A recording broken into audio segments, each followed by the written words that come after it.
Aku punya teman yang kerja di salah satu hotel besar di kawasan Anyer, Banten. Malam ini dia akan menceritakan dua dari banyak pengalaman seram yang pernah dialami selama bekerja di tempat itu. Beliau sendiri yang akan cerita langsung di sini, di Bri Story. Sekali lagi aku mendengarnya. Suara troli pengangkut makanan yang sepertinya berjalan perlahan, menyusuri lorong kosong di antara pintu-pintu kamar. Rodanya berputar bergesekan dengan lantai keramik kusam, menghasilkan suara khas yang gak terlalu keras, namun tetap saja terdengar jelas.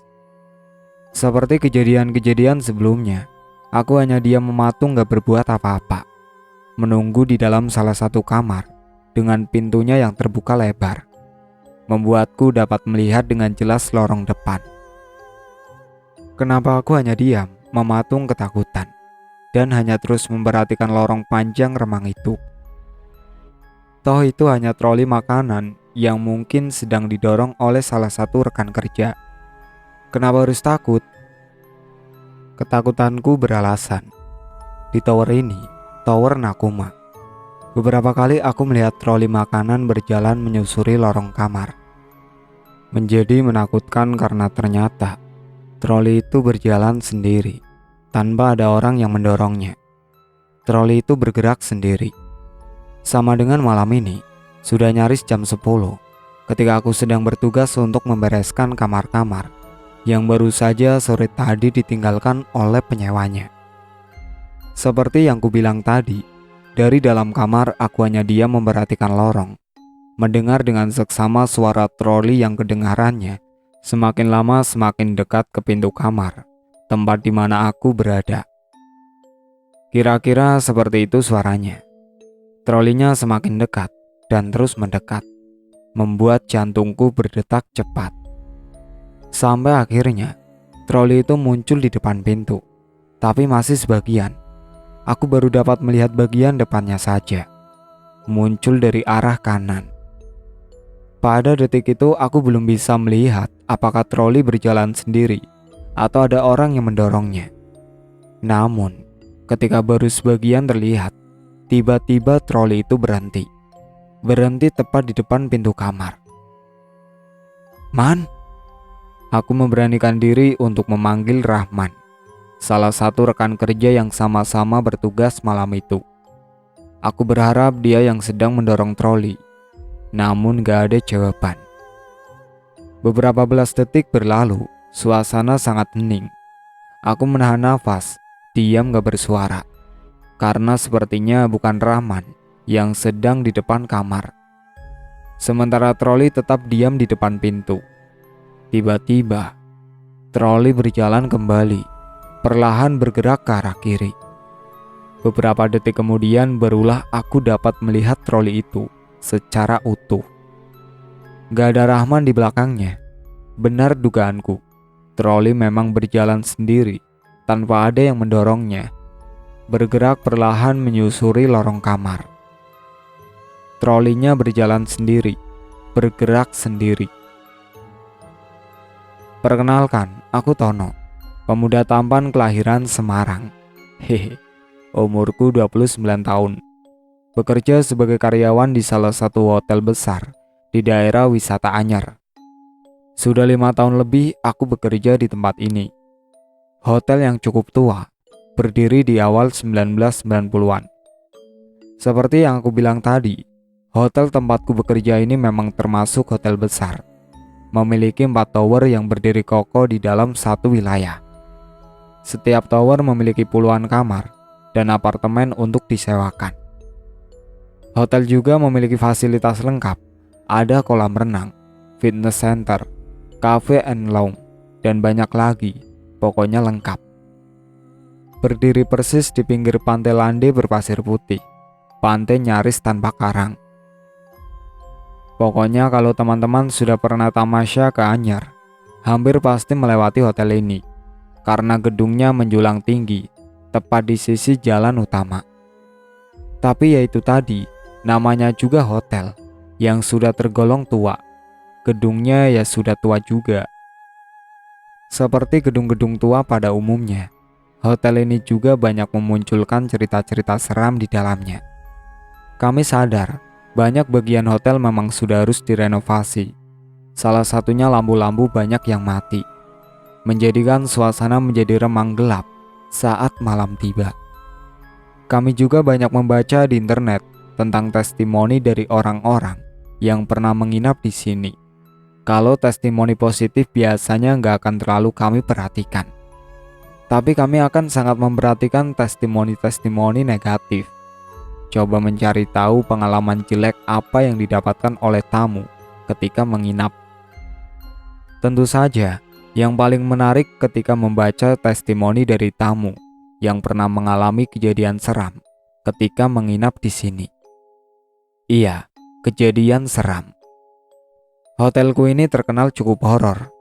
Banyak cerita seram beredar di luar sana tentang keangkerannya. Banyak orang memiliki pengalaman seram ketika menginap di sini. Lalu mereka menceritakannya kepada teman dan handai tolan, menjadikan hotel ini semakin terkenal sebagai hotel angker. Begitulah. Tapi memang gak bisa dipungkiri kalau hotel ini memang benar seram. Ditambah dengan struktur dan desain bangunan yang sudah tua dan cukup creepy. Aku yang sudah cukup lama bekerja di sini bersama dengan banyak rekan kerja lainnya juga sering menemukan dan merasakan kejadian aneh dan janggal, pastinya menyeramkan. Beberapa dari banyak kejadian seram akan aku ceritakan di sini, di Bri Story. Ton, tolong periksa kamar 416 Sadewi ya. Katanya di bathtubnya ada darah. Serem amat. Tolong segera ke sana ya, Ton. Jam 11 pada suatu malam, ketika aku sedang bersantai, tiba-tiba terdengar suara Pak Dewo, supervisorku, di radio pendek yang sedang dalam genggaman. Dia menyuruh untuk memeriksa salah satu kamar di Tower Sadewi. Oke Pak, meluncur, jawabku menyanggupi. Ada darah di bathtub. Apalagi nih? Begitu pikirku dalam hati. Ini masih di tengah pekan. Tamu hotel sepi. Hanya segelintir kamar yang tersisa. Aku bergegas menuju kamar yang dimaksud oleh Pak Dewo tadi. Cukup jauh perjalanan yang harus ditempuh, karena tadi aku sedang berada di kolam renang yang letaknya jauh dari Tower Sadewi.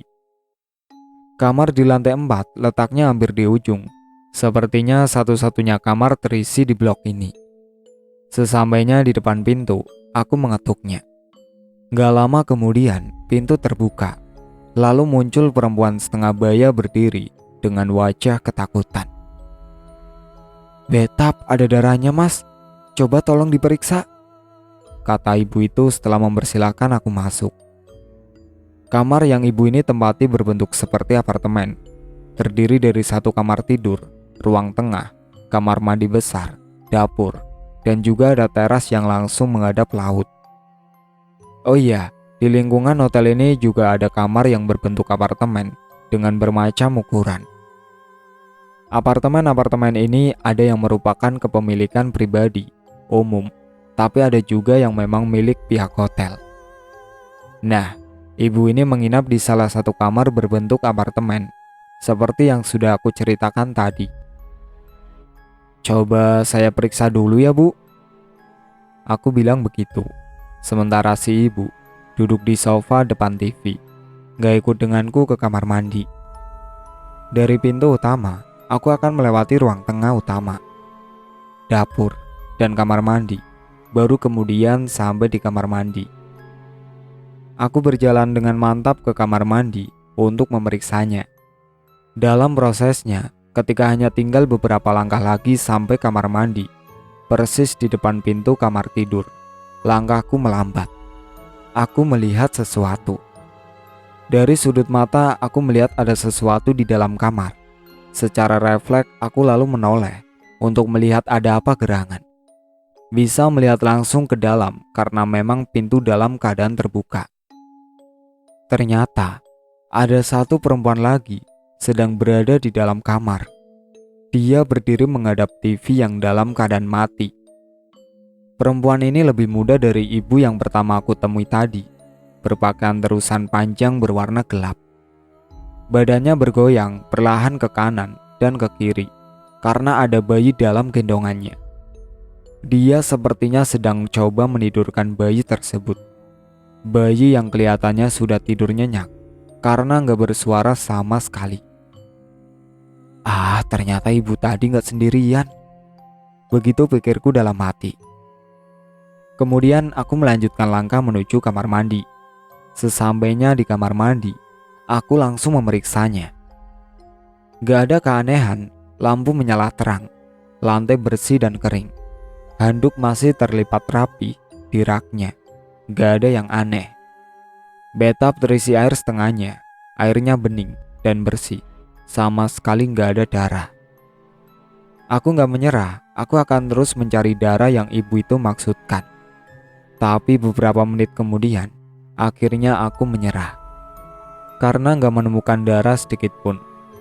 Setelah selesai, aku bergegas keluar kamar mandi, menuju ruang tengah di mana ibu tadi berada. Ketika lewat depan kamar tidur sekali lagi, dan melirik ke dalamnya, aku melihat ibu yang sedang menggendong bayi tadi, sudah berganti posisi. Kali ini dia duduk di pinggir tempat tidur, menghadap pintu kamar. Beberapa saat lamanya kami bertatapan.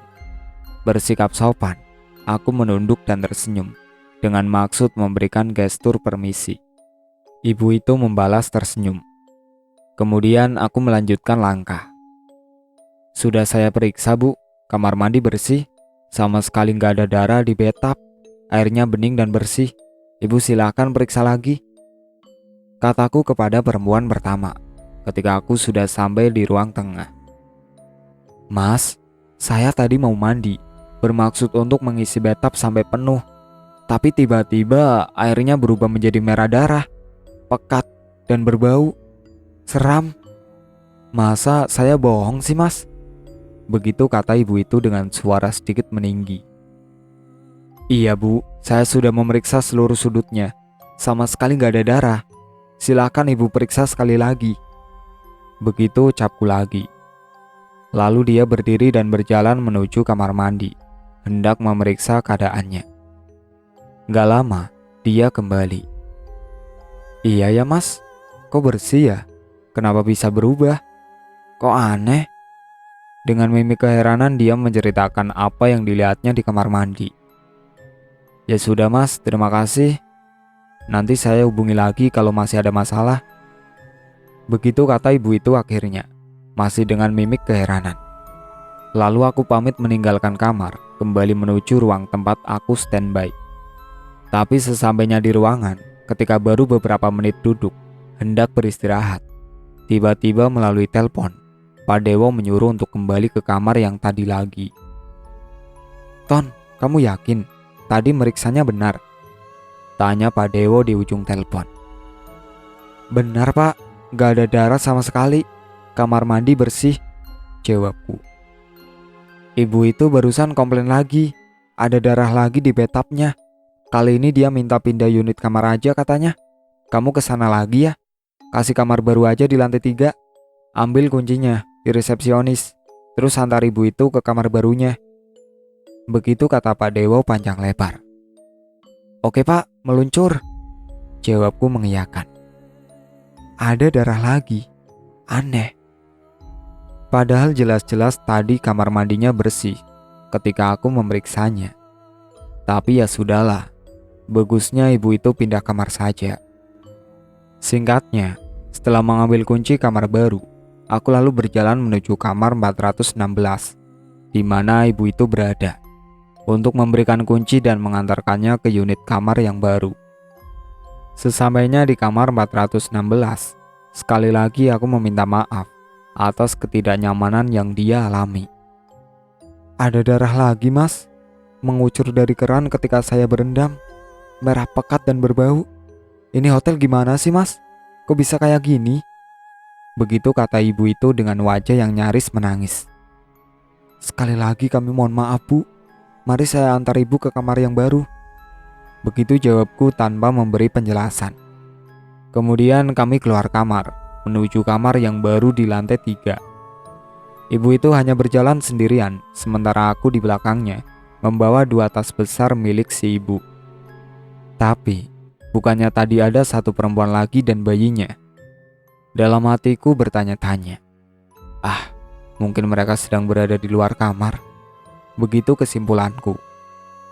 Bu, ibu yang satu lagi kemana ya? Yang tadi di kamar sedang menggendong bayi. Tanyaku ketika kami sudah berada di depan pintu lift. Mas, jangan nakutin ya. Jangan macem-macem, Mas. Saya di kamar sendirian sejak siang. Suami saya sedang dinas di luar hotel. Tadi gak ada siapa-siapa di kamar selain saya. Begitu jawaban ibu itu. Oh, maaf bu, maaf. Mungkin saya salah kamar. Karena sebelumnya saya memeriksa beberapa kamar juga.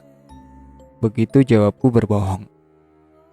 Berarti siapa yang aku lihat tadi di dalam kamar sedang menggendong bayi? Lantai 4 sudah sangat sepi. Di depan lift hanya ada kami berdua. Kami hanya berdiam diri menunggu pintu lift terbuka. Sangat hening. Dalam proses menunggu itu, entah mengapa seperti ada yang mengarahkanku untuk memandang jauh ke ujung lorong sebelah kanan, tempat kamar 406 tadi berada. Lorong remang cenderung gelap karena beberapa lampunya sudah dalam keadaan mati. Ternyata di ujung lorong aku melihat sesuatu.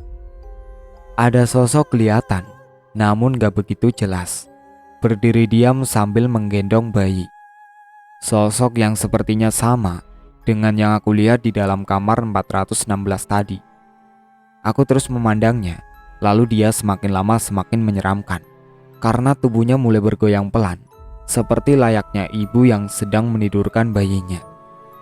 Sementara ibu yang sedang aku antar ini tetap diam menatap pintu lift. Pintu lift gak juga kunjung terbuka, membuatku semakin gelisah ketakutan. Aku semakin ketakutan ketika melihat sosok yang sedang menggendong bayi itu terlihat mulai bergerak dari tempatnya berdiri di ujung lorong. Berjalan perlahan mendekati lift tempat kami sedang berada. Sosok itu semakin dekat dan semakin mendekat. Semakin jelas aku melihat bentuk dan wajahnya di dalam remang cahaya lorong antara kamar. Kemudian dia tersenyum. Senyuman yang aku sudah mengenalnya beberapa saat yang lalu. Sangat mengerikan. Syukurlah, pintu lift akhirnya terbuka.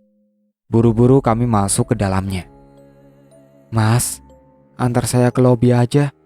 Di situ saya akan menunggu suami saya pulang, ucap ibu itu di dalam lift. Loh, kenapa bu? Tanyaku penasaran. Seram mas, saya gak berani di kamar sendirian. Tadi saya juga melihat perempuan itu yang sedang berjalan di lorong sambil menggendong bayi. Itu bukan orang mas, itu setan, kata ibu itu lagi dengan suara gemetar. Dalam perjalanan menuju lobi, kami diam tanpa perbincangan, sama-sama ketakutan. Tenang, masih banyak kejadian seram di hotel itu yang akan diceritakan di sini, di Bristory. Tapi sepertinya cukup sekian dulu untuk malam ini. Sampai jumpa lagi di lain waktu.